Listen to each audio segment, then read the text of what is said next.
Pēnā koutou katoa, ngā mihi nui kia koutou, ki tēnei hui me te kaupapa o tēnei wā, navigating emotions when teaching our histories. Welcome to this webinar. My name is Monica Kuhn. I'm one of the learning specialists on the project team for Te Pūtiki Manatanga, and I look forward to us learning together for the next hour. Let's start with karakia. Whakataka te hau ki te uro, whakataka te hau ki te tonga, kia mā kina ki uta, kia mā taratara ki tai. Ihi ake ana te atakura. He tio, he hoka, he hauhu, ti hei mauri ora. Kia ora and welcome to our webinar today. But before I introduce our speakers, I just quickly want to remind you that this webinar is recorded and it will be uploaded to YouTube with the participants' faces blurred out, and we will also share the recording on our website, tptmt.com. This will allow you and anyone who couldn't make it today to come back and rewatch the session. We will also upload any relevant links to our website. Now today, as you can see, we've got three speakers. They will present one after the other, and we will keep all questions to the end of the session. Now, if for any reason we don't get to your question, we will try and address these later after the webinar. Let's start with our first presenter today on the right. That's Ricky Prebble. Now, Ricky has clocked up 10 years teaching at Wellington East Girls College before metamorphosing into an educator historian role with Mana to Taonga, where he designs education programs for schools at the Pukeahu Education Centre. He also writes history and teaching materials for Te Akomanga, a site on New Zealand history dedicated to teaching and learning the histories of Aotearoa, New Zealand. Our second speaker will be Imogen Rider, who is the lead educator at the Waitangi Treaty grounds. Imogen is passionate about critically engaging students, teachers, and whānau with Aotearoa New Zealand's histories. She and her colleagues aim to make a difference through creating positive, respectful, and reciprocal relationships in schools, communities, and the wider nation, as students realize their own role and responsibility in shaping the future of Aotearoa New Zealand. Now, Imogen assures us that while this sounds really serious, they also have heaps of fun while they're doing that. Last but not least, our third presenter today is Tereora Crane. His whakapapa includes Aotearoa, Aotearoa, Cook Islands, and Pākehā. He has a BA in anthropology and a postgraduate diploma in Maori and Pacific development, and is employed as the senior specialist culture and heritage at Tohu Tamaki in Auckland. Tereora is a specialist in New Zealand and Pacific history, and he runs the education programs for ākonga of all ages in Auckland, as well as professional development for teachers and educators from primary to tertiary regarding Te Tiriti o Waitangi. Now you can see our presenters are really well qualified to speak on their topic for today. If you've got questions in the meantime, as usual, please use the chat to ask those questions, and we will present them to the presenters at the end of the session. I'll hand it over to Ricky now. Thank you.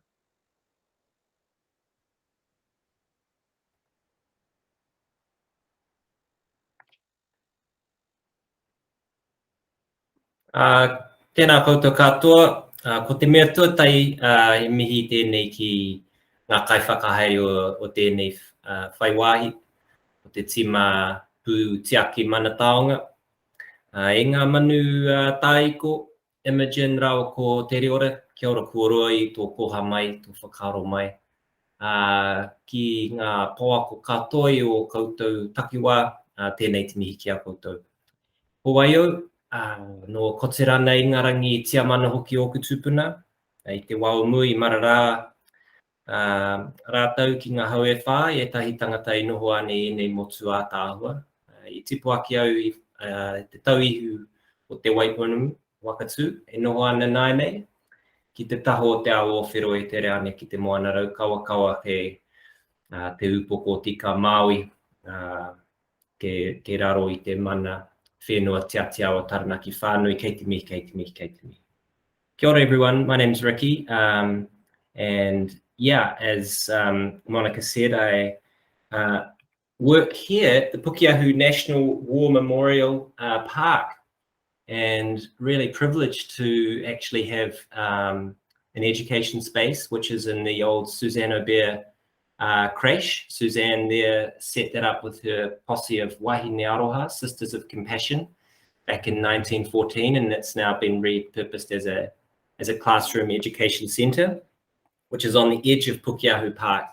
But yeah, my background is as a classroom high school teacher, history, social sciences, and it was during the first lockdown that I sort of switched out into Manatu Taonga, Ministry for Culture and Heritage. When I'm not taking classes around Pukeahu or going into schools or looking a bit further afield into Wellington City with field trips, I'm writing content for Te Akomanga, which is housed within NZ History website. If you're aware of that one, there's the ministry produces, there's obviously Te Ara, but NZ History also. So Te Akomanga can be found there. And this is really content and resources that will hopefully support teachers to teach Aotearoa New Zealand histories. So when thinking about this webinar, thinking about teaching hard or emotional history, I think this is ostensibly around colonization, around belonging and identity. And this is a huge kaupapa. It's very taumaha, can be very heavy. It's very powerful and can be indeed really transformational for students, even in spite of it being very difficult. But it's also new, and particularly for Western nations who have been inculcated through education systems that have prioritized the cognitive realm of learning, the sort of peak head that has been given priority over the affective or the emotional or even the physical or the active domains of learning. We have a wonderful new Aotearoa New Zealand histories curriculum. We've got the understand and we've got the know. I guess this kind of kaupapa today is thinking about what about the feel and what about the emotions and how do those intersect. So it was actually a few years ago when I was still in the classroom that this model of the head, hand, heart kind of caught my attention as a really simple articulation of the very important intersection between these different spheres of learning. Yeah, I guess that's kind of going to be one of the focus points for me to talk about today. But it's new for me and it's new for a lot of us. But I hold on to Ursula Le Guin's thought, which is it's good to have an end while it's good to have an end to journey towards, it is the journey that matters in the end. So together we can support each other and support obviously kaiako and students akonga around the country.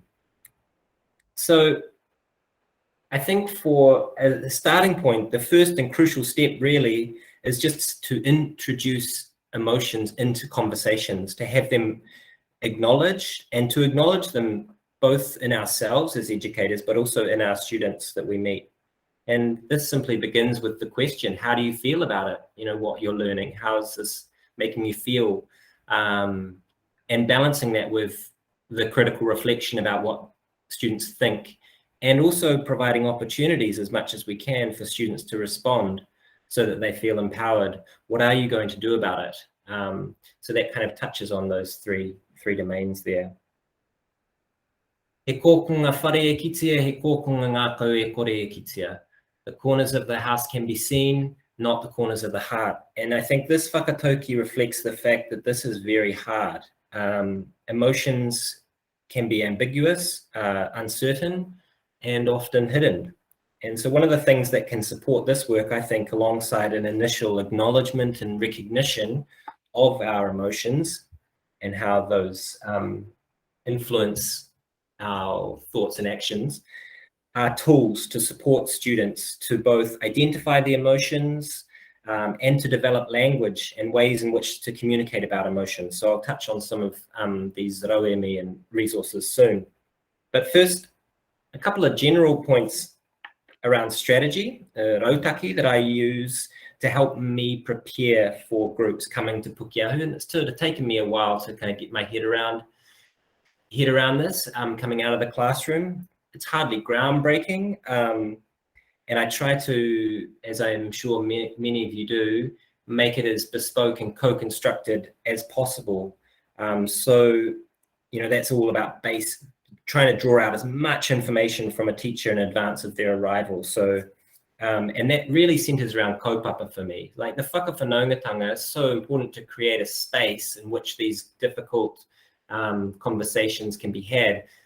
But, as a classroom teacher, I could build relationships with students over, months, years, in fact.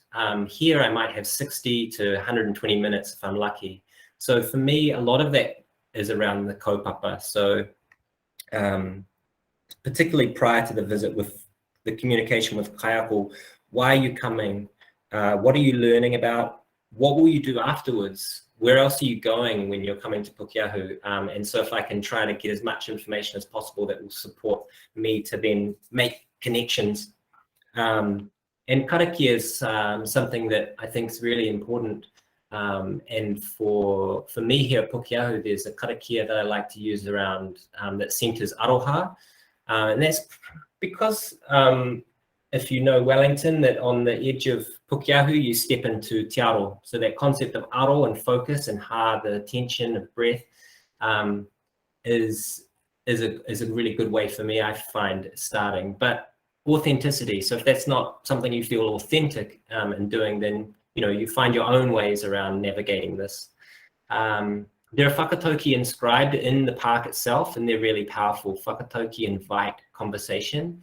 They open up conversation. They don't shut it down. They invite questions. There's so many layers in which a whakatauki can be explored. So they're really powerful.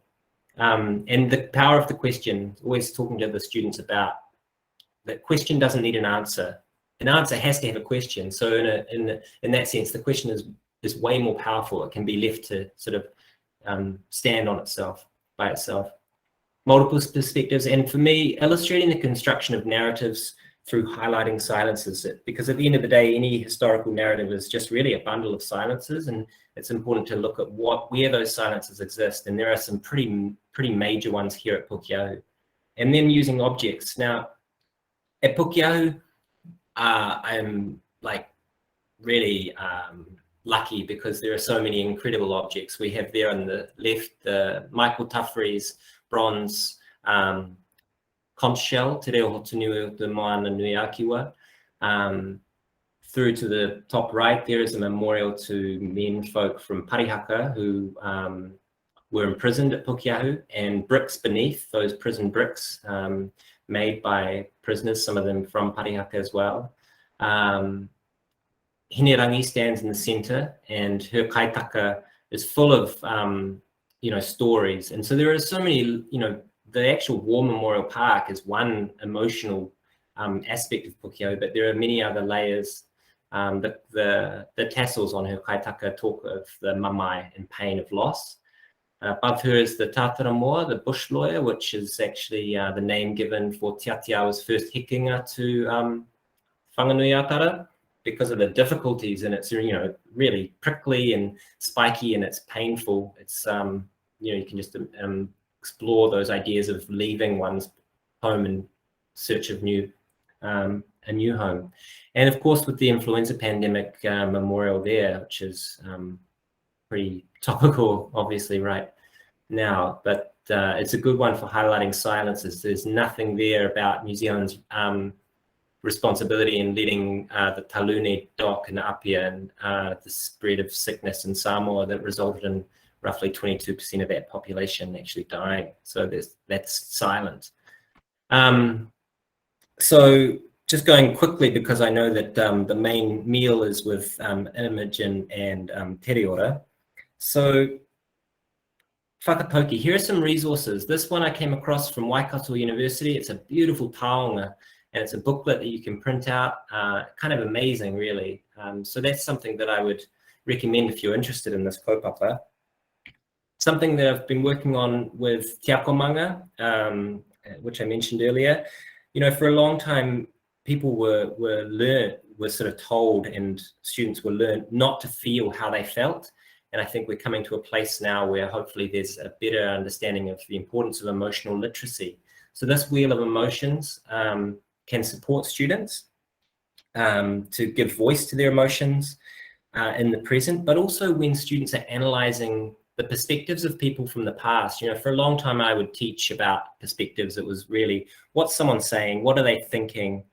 Let's explore their values and their actions, but leaving aside that massive field of emotions and feelings. And so trying to really insert that into the study of perspectives, which therefore I think will help students become,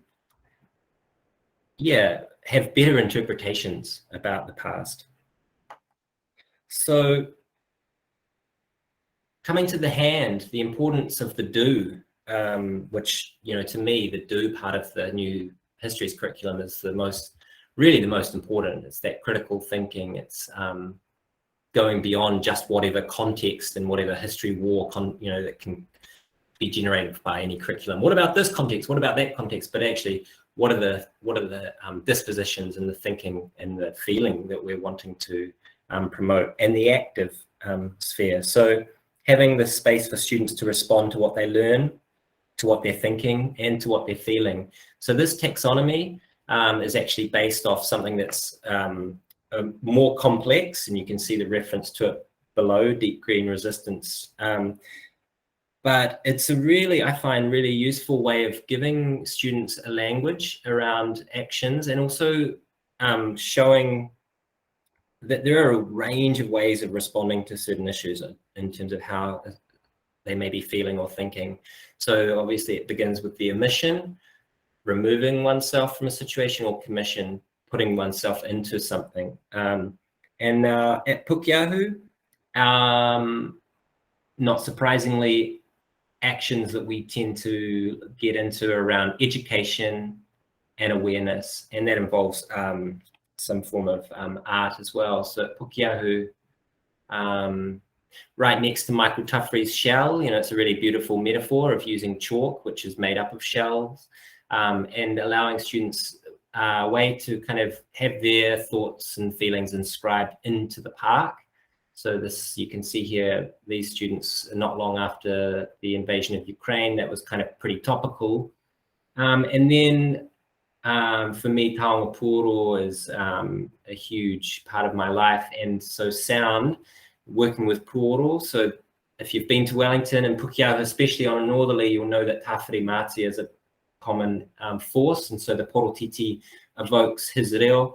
And then, of course, with the ukutangi, and the bricks of the history of brick making at Pukeahu, which also ties into incarceration and questions around justice and prison.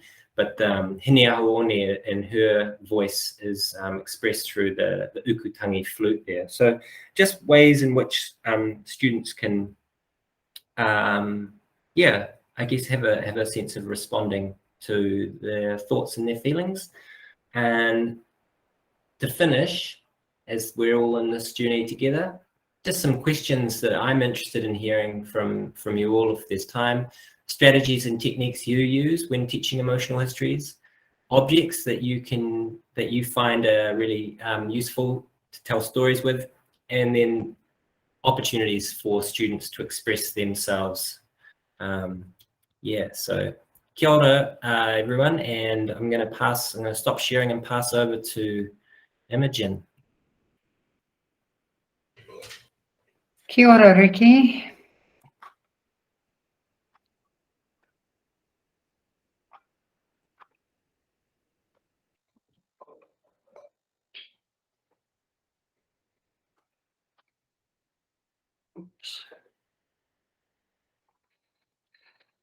Okay, is that all looking all right from your end? It's perfect. Thanks, Okay, Imogen. awesome. Thanks so much, Ricky. That was really awesome, and I will make a few connections to your kōrero as well. So kia ora koutou katoa, ko Imogen tōku ingoa. My name is Imogen. I'm one of the teachers here at the Waitangi Treaty grounds. And Monica has already explained what we do. We have a lot of hands-on education programs here.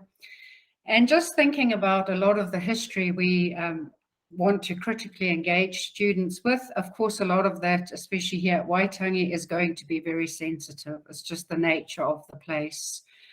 Now, emotional engagement is actually central to this, because the more emotionally involved, the more one cares, and the more one can imagine different ways of doing things and possible futures.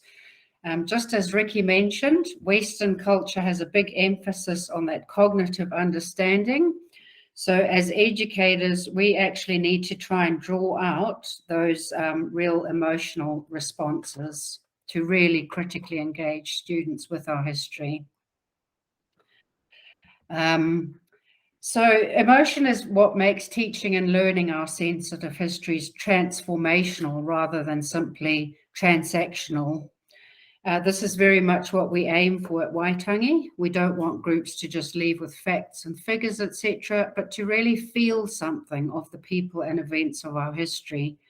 Emotional responses are what makes history relevant and provides that motivation needed to do that work of that critical historical thinking, and then the what do we do this? How can we contribute to some positive change in our society?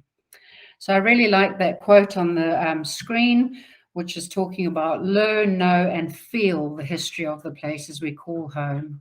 So how do we as educators lead people safely in and out of difficult contexts and conversations? Well, we don't have much time with students often, as Ricky mentioned, but it is quite important, if you can, to have some whanaungatanga, helping people make connections to each other. This could be something about where you're born. I'm from Zimbabwe, so I kind of use that as a stepping stone. Where does everyone else come from? Who was born here? Who wasn't born here? We want to get that real feeling of inclusion. We talk about Waitangi being a place for everybody, a tūranga waiwai for everybody. I call this mindful preparation because it's important to purposely prepare these students for feeling and sitting with a range of emotions. So as part of our meet and greet, we let students know that they might feel certain emotions, such as feeling bad, mad, sad, or glad, and that's okay. It shows we care. Just like Ricky mentioned before, the language of emotions. So we kind of put that in there, but we don't want it to be a big thing, because that could potentially make students feel apprehensive. We also want to emphasize the more positive emotions as well. So you'll see and hear stories of your ancestors and people and events that will make you feel really proud. Everyone will take away something different in their kete. As we explore our history, we're really trying to provide those explicit opportunities for students to engage in those really important conversations with us, with each other, and with themselves, and to be able to express their thoughts and emotions, because it's only through these shared conversations that that understanding, healing, accepting, and moving forward in a positive way for all can happen. So you can see those students are inside Te Aroha, which is quite a powerfully emotional museum, and we have a lot of interesting conversations in there. So this is some girls having a conversation in Te Aroha. Now, it wasn't these particular girls sitting in the photo, but during this visit, one of our young Māori wahine, she got very, very emotional. She was actually sobbing, and we took her outside and we had her friends around her. We really awhi'd her, gave her lots of love, let her take the time out, and we let her know that it's okay and that it showed she deeply cared about the sacrifice the soldiers had made for us. But we don't want to just stop there. We want to offer a different perspective. So we could say something like, well, what was the legacy of these soldiers? They were so brave and they left behind all of the, this amazing legacy. What legacy do you think you might like to leave for your future? So we try and turn it into some sort of positive thing somehow too. Very closely related, of course, to the concept of emotion is that idea of empathy. So her emotion that she was showing that day was sorrow. And this, this was very evident in her. But there's a huge range of human emotions, and we tend to put them in good or bad categories. However, any emotional engagement can arouse curiosity and a willingness to engage fully with the questions that require hard thinking, problem solving, and a step into possible futures. So if you look over there, you can see emotions like hate, anger, shame, all of that sort of thing being put in a negative category. But for us, it's really important that we actually acknowledge all emotions. So thinking about our history and, the things that people have experienced, that their whānau have experienced, this can somehow often come through in our students. So on this particular day, nobody in that photo, but we had a visit from a school, and they were about 14 years old. There was a young Maori boy, and he became quite agitated. In fact, he became quite angry. Little bit of bad language, and he was basically just like, well, we should have just killed them all when they first came. And he was actually very angry. He was kind of on the fringes of the group. I noticed that from the beginning of the visit. Now, some may have seen this angry emotional response as being disrespectful. And in fact, that's how his teacher saw it. So his teacher and I approached the boy at the same time. Luckily, I got there first. And I just very calmly said to him, hey, mate, you know what? There was probably a few people thinking like you back in the day, and maybe some people still think like that. So I just really acknowledged and validated what he was saying. Some of these responses could be quite deep-seated, be coming from intergenerational effects of trauma, as students hear and see things which may conflict with what they hear at home. But I felt I was able to offer him a counter-narrative that could transform his prior conceptions and maybe deepen his engagement with the history rather than him disengaging. I mean, it could have gone either way. His emotional discomfort could have reduced his engagement. But I think because I basically said to him, well, there's a lot of things that went wrong, but we're here now and we're all here together. How can we have a different future? And just let him know that, maybe there's a different way of thinking and a way to move forward. He actually was my best friend by the end of the visit, and he even gave me a big hug goodbye. His teacher was going to put him on the bus for the rest of the visit. That would probably have been the worst thing possible to do, because as I said, all emotions need validating, whatever category, so-called category they come from. I have just put this in there, little slide, because sometimes it can be very heavy, the emotion that students can feel, and games are a great time for whanaungatanga and also to lighten that heaviness of emotion. Ricky talked about how the corners of the house can be easily seen, but not so much the heart.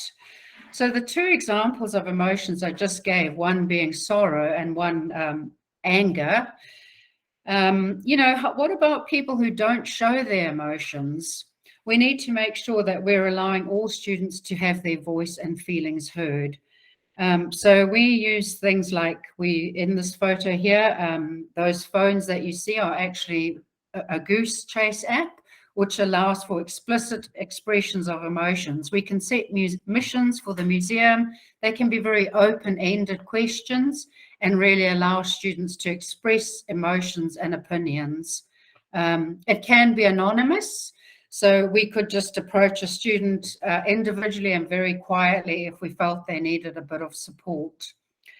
We download all the files of student answers and send it back to teachers. And this is really important in allowing teachers to follow up with emotions that they think might need a little bit more work back at school.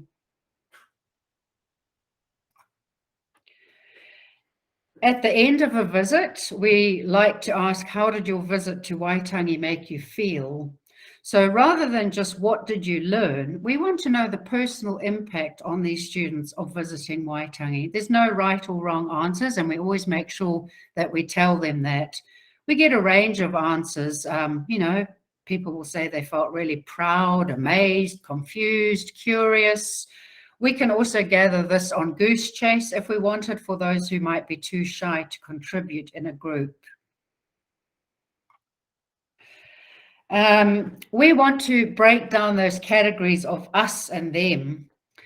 So not related to this photo, but a girl of a similar age, a little Pukeahu girl of about 10 years old, when we asked for a word for how people felt, she actually didn't want to say it aloud, so she whispered it to her mum. Now, we want to avoid that whole blame-shame game. So at the end of a visit, I always remind the group that it was a very different time then, and that what happened in the past is not the fault of any of us here today. After I gave that talk, the little girl's mum came up to me and said, "I'm so glad that you said that. That really helped my daughter." And she told me what her daughter's word had been, and it had been shame.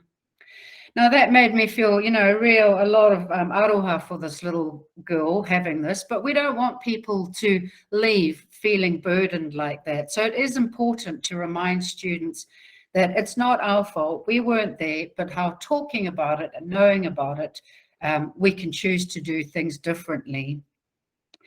We want students to view our history as not something that just belongs in museums or to history teachers or historians, but something that lies at the heart of ideas about our identity, no matter which side we view it from, and that we all have our own role in shaping our history. So those were a few little examples of emotional responses that I have encountered during visits with different student groups. There's no rule book. Sometimes you just have to act intuitively and instinctively. As I did when I approached the boy who was fairly angry. I had no idea what I was going to say to him, but somehow I just found the right words to turn him around, so to speak. So my final slide shows our beautiful pounamu, which is inside Te Kongahu Museum of Waitangi, alongside a whakatauki. And it's called the Tapestry of Understanding. It embodies the weaving together of peoples and understandings in our nation. So when we finish off, we always, ask people, how are you going to apply this? What does this mean for us today? And we talk about those things, those values like respect, inclusion, equity, partnership, protecting what's important to other people. And it can be the simple thing like, how are you talking to everyone in your class? You don't have to be best friends with them, but you can still talk to them with respect. So we really like them to leave with a feeling of, possibly something might change in the way they view other people, relationships, which really are at the heart of everything. And that whakatauki at the top there, I'll just leave you with, whiria te tangata, weaving together the people. So thank you so much for watching and listening, and I hope you got something out of that. And I would like to now hand you over to the wonderful Tereora Crane. Ngā mihi nui.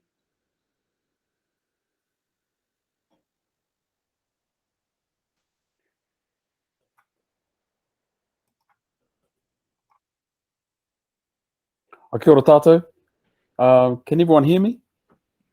Yes, we can hear you fine. Oh, choice. There we go. And your slides are coming up as well. Oh, cool. That's lucky. For those of you who don't, I'm a novice at Google Share, Google Meets and stuff. So if anything goes wrong, please, aroha mai, please forgive.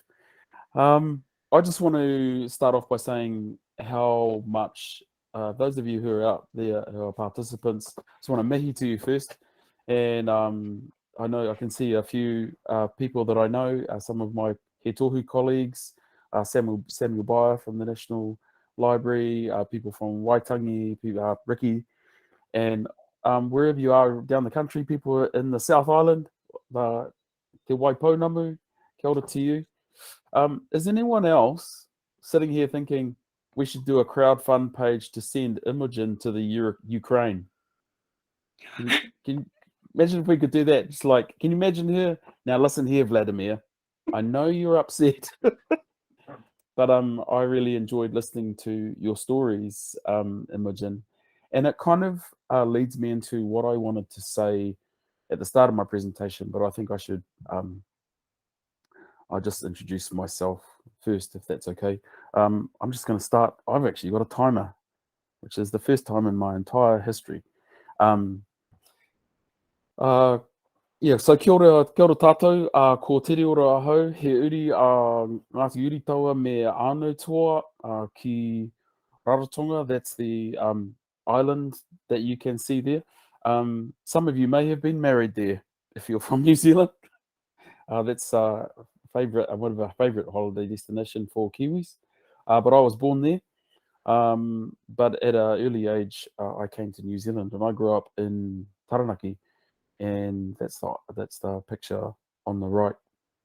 And I feel very privileged and blessed to have both of those places as part of my heritage. I belong to Rarotonga, but I was shaped by that maunga that you can see, and the people and the community and the land and the air and the ocean of the place on the right. Yeah, I just wanted to say I come from a place of being really proud of being both Wanganui settler stock, Pākehā heritage, but also indigenous to the Cook Islands. And on both sides, both sides have informed me in my journey as a person involved with education, firstly in tertiary, but then the privilege of being involved in culture and heritage organisations over the last 6 or 7 years, I suppose. So it's been really interesting listening to some of the webinars that have been going along, and one of the things I kind of wanted to say is that this is amazing that museum educators, heritage educators, or cultural and heritage institution educators and facilitators have finally got a chance to come together. And one of the things that I've always believed is that the level of skill that I've observed amongst people who work in this space across Aotearoa is, number one, not very well recognised sometimes by the organisations we work for, because there's often hierarchies. Education often sits at the bottom of the ladder, and if it's not at the bottom, it's only just above the visitor hosts in terms of how things operate in those institutions. But hoi anō, that's the way it goes. Yeah, that's who we are. But I want to whakamana, whakanui us in our role, because we have arrived at a moment in history in Aotearoa that's incredibly contentious, but really crucial. It's a moment of lancing wounds, of healing, but also of some honesty that we've never seen before. And that's because I think as a country there's an elephant in the room, and I'll call it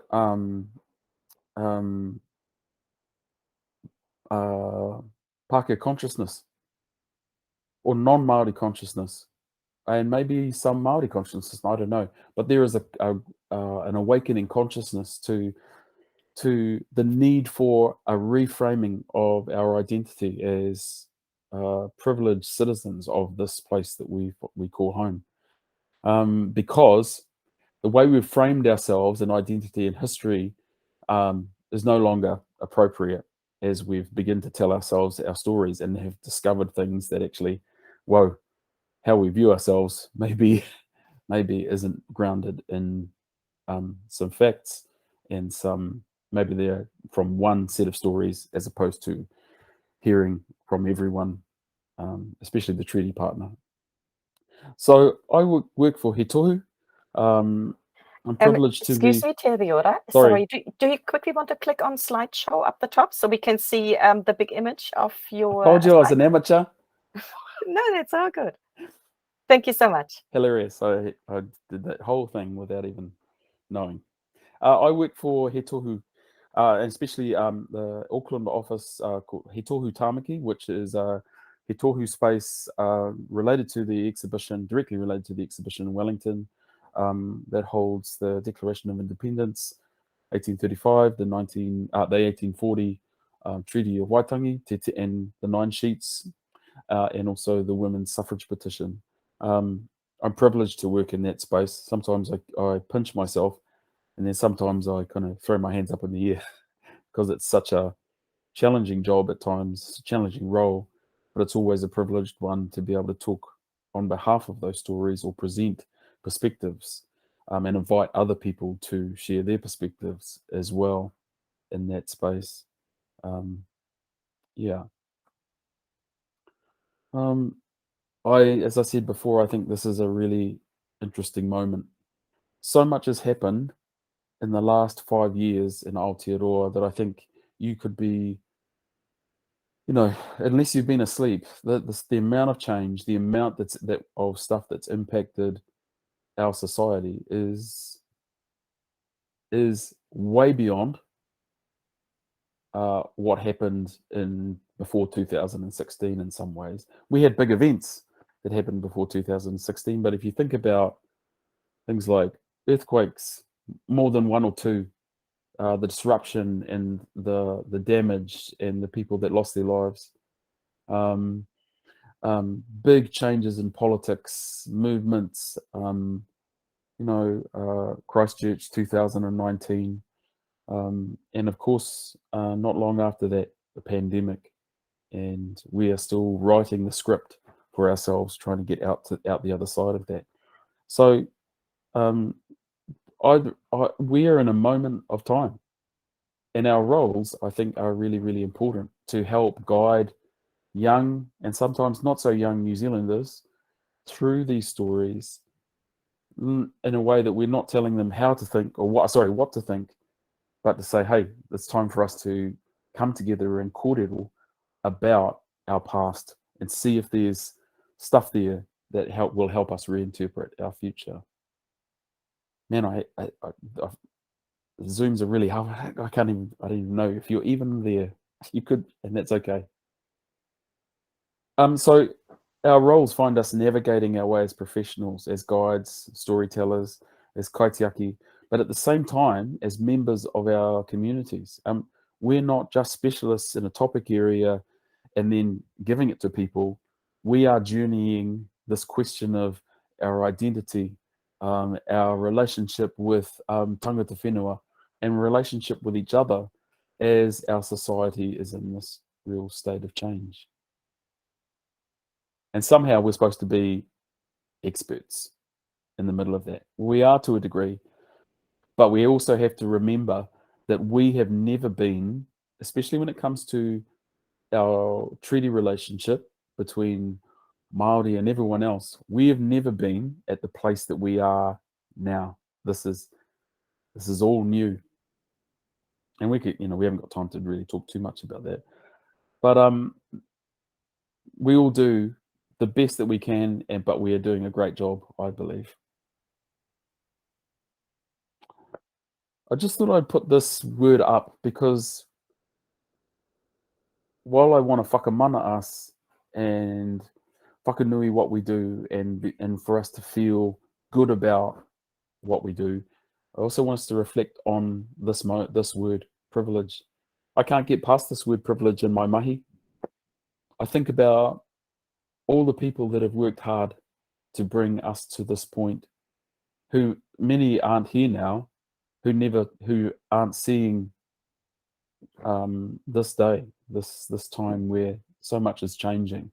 The people 20 or 30 years ago who were crying out for New Zealand history to be compulsory and to be taught to every New Zealander, not because it was a political agenda, but because people understood how enriching that could be for New Zealanders and how needed it was. They're not here. It falls on us. So I feel privileged to be in a role where I can be part of those conversations and facilitate conversations. I've got 5.5 minutes left. How did that happen? And so today's session is about navigating the emotions. And I'm got a confession to make. Just and being open and honest about it. The greatest emotions that I have to facilitate and navigate in my job are in myself. it's almost embarrassing to admit that actually the person in the room who's most emotional sometimes, often actually in my sessions, and have been for the last 6 or 7 years, is me. I'm the one choking up often. I'm the one with sweaty eyes. And I'm not sure if that's a good thing, but what I've realized is that you have to, as the facilitator of in these roles, and maybe it's the nature of the stories that I am charged and privileged with being a conduit for. They're weighty. It's very difficult to disconnect emotionally from some of the stories about what happened, for example, in the wars between iwi and the Crown, and some of the things that were perpetrated to dislodge Māori, to dispossess them of their lands and identity and heritage. And to be honest, I hope I never get to a place where I don't feel anything, because there's a theory in education that I think a lot of teachers would have heard, and it's this, and I can't remember who it was by. My apologies, because it's not mine, and it's this, that in a teaching situation, and especially with young people, we focus a lot on content, and that's really important. We have to get our content and our stories right, but people are actually learning 35% of what comes out of your mouth, but they're looking also at about 65% of who you are with that knowledge. And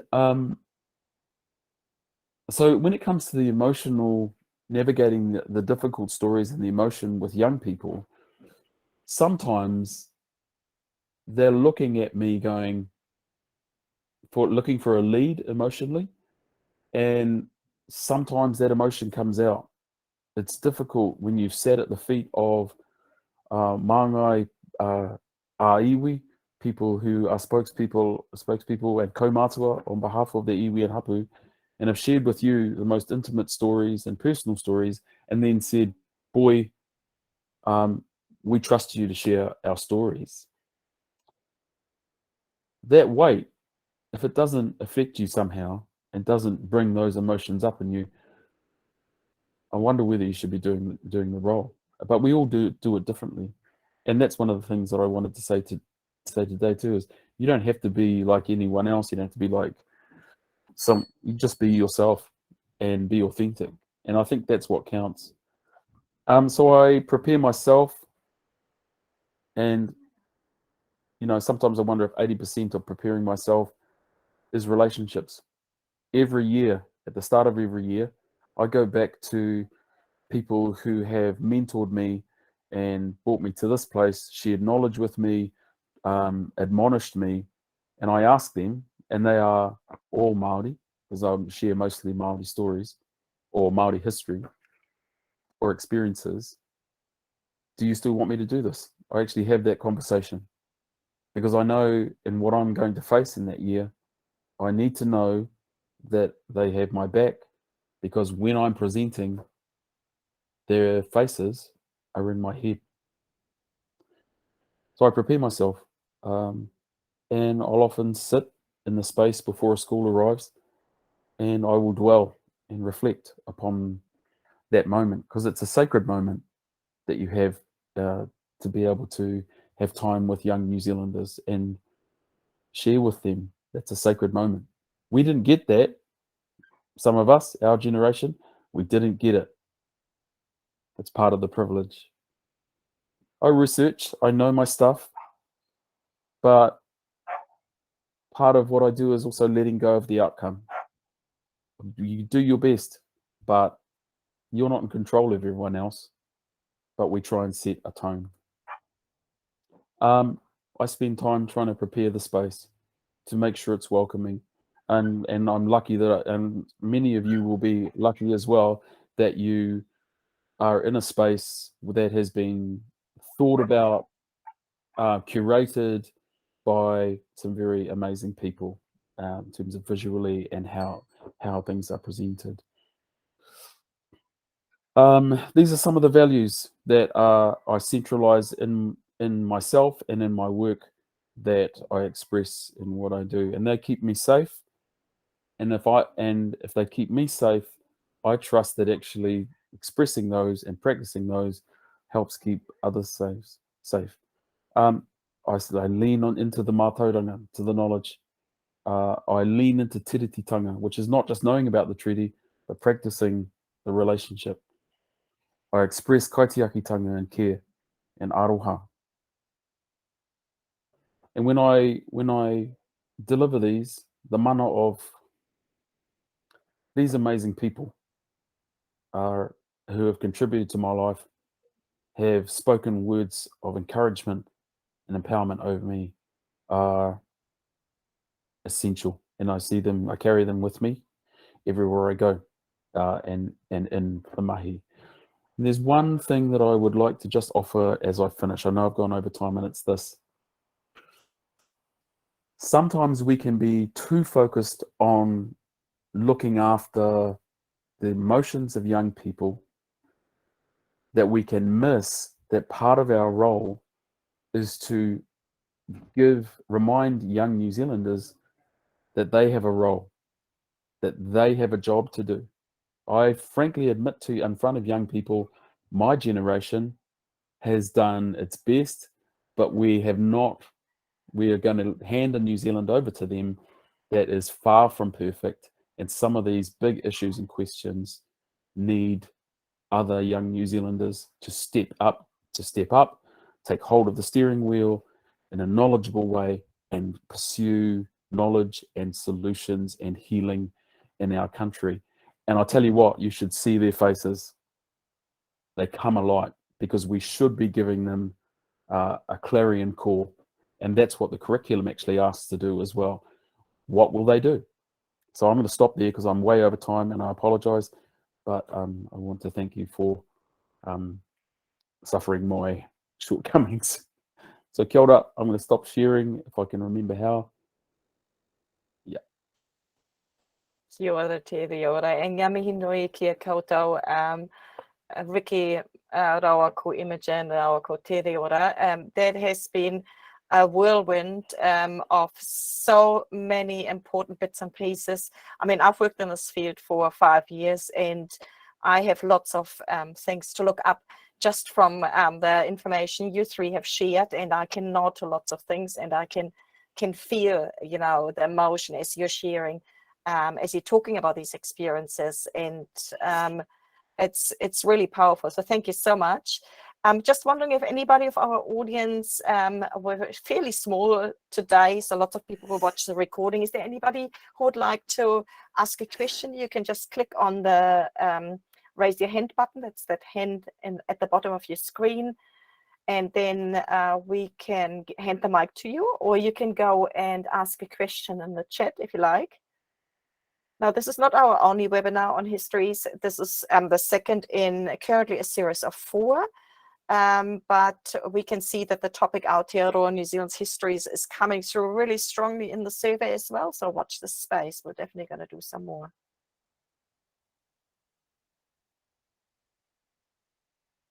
Any questions from anyone? No, not at this stage. That's absolutely fine. I would like to thank you three again for your amazing presentations. Thank you so much. It's so appreciated by all of us, and will be so appreciated by everybody who's going to watch the recordings. And lots and lots of great feedback and the questions in the chat. Oh, one question here that I've quickly found from the lovely Helen, who couldn't join us fully in the webinar today because she has been unwell. So she's asking, what is the one thing you want students to take away from a visit with you? That would be a great question to go around all three of you. So Ricky, would you mind starting? What is one thing you want students to take away from a visit with you?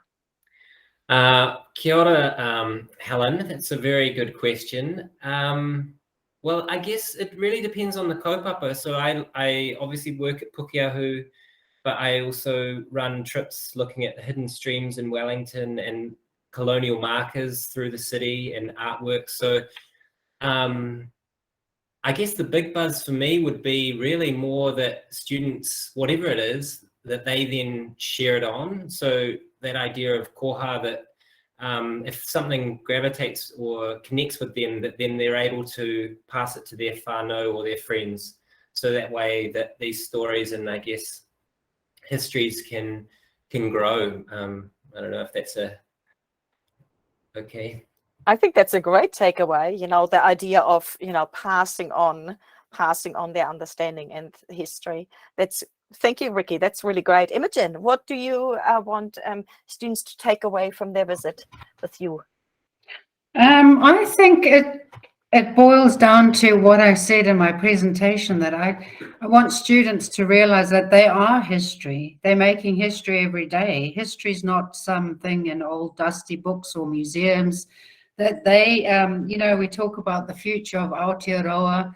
Well, it's not, made out of some sort of magic clay and just shaping itself. I really talk to them about how every day, from the littlest of things to how they are treating other people within their classroom, within their families, that they themselves are continually shaping Aotearoa. So I really want them to feel that, we're actually creating our own future every day. This is not just something that happens and we just stand by passively.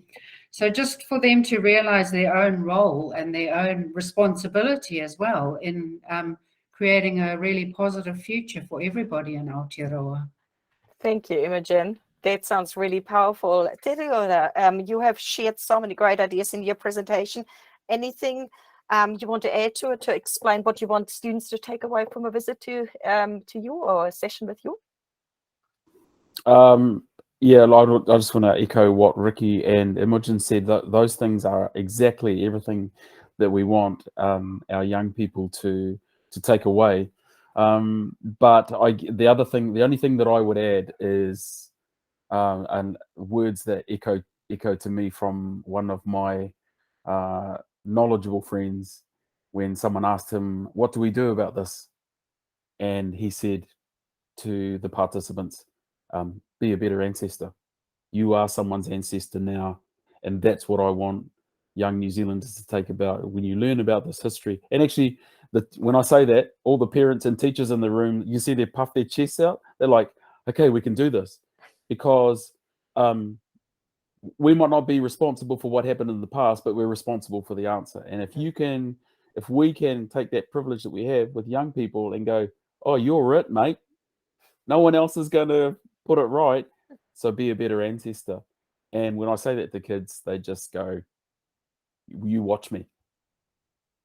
I can't wait to see those better ancestors come through. And you know what? I will definitely get back to you and ask who exactly has said that, because I will be quoting that in the future. Thank you so much once again. It was an awesome presentation. And I really appreciate the time you three have taken in your preparation and in your presentation today. I really appreciate everybody who's joined us today and who will be watching the recording. However, we've got more things to share here. So over the next week, we actually have not just one, we've got 2 webinars for you to enjoy. Join us tomorrow for a joint webinar with National Services Te Paerangi on Matariki programming for museums and galleries, which is presented by staff from Waikato Museum Te Wharetonga o Waikato and Te Papatongarewa. Now, please be aware this will be held on Zoom, and the link is something we can share with you, and it will be held tomorrow from 12 to 1 p.m. So it's over lunchtime. We have asked, and there will be a recording available, so we will make this available to you as well. Now, our next regular webinar is next week, Thursday at the normal time, 3:30 to 4:30 in Google Meets. And that will be with Mary Fisher, Tracy Miller, Lee Fraser, and Judith Jones, titled Accessible Programs for the Visually Impaired. They will share insights from several perspectives: the lived experience, the experience of low vision education and support service, and from within the heritage institutions. Will be well worth your time to come and see this, and we're looking forward to you joining in with us on both those webinars. We've got 2 more little things to mention really briefly. Keep an eye out for our first free online course, Learning During and After COVID-19, Adapting Education Programs in Culture and Heritage Settings in Aotearoa, New Zealand. It's a bit of a mouthful. This will be live on the FutureLearn platform on Monday. It will be free to join, and it's all about how you can pivot your programs if COVID is throwing you a curveball. And lastly, many of you have already responded to our survey, and we really appreciate that. Anyone who hasn't had a chance to do that yet, or maybe you have lost the link to it, get in touch with us. We would love to hear from you what work that we do here in the project is helpful for you and how we can improve on that. However, it's 4:30, bang on. It's time for us to finish. Thank you for the time you spent today. Thanks to the presenters. Thank you for everyone who is contributing with ideas and thoughts. We hope you will revisit this or any of our other webinars on the website or the YouTube channel. But before we go home, we'll finish with karakia. Unuhia, unuhia. Unuhia ki te ora tapanui. Kia wātea, kia mama. Te ngākau, te tinana. Te wairoa i te ara takata. Ka rā I rongo, whakairea ake ki runga. Kia tina, tina. Hoie, taiki. Thank you so much again. We look forward to connecting with you tomorrow and on Thursday next week. And in the meantime, go well, look after yourselves and your families, and all the best.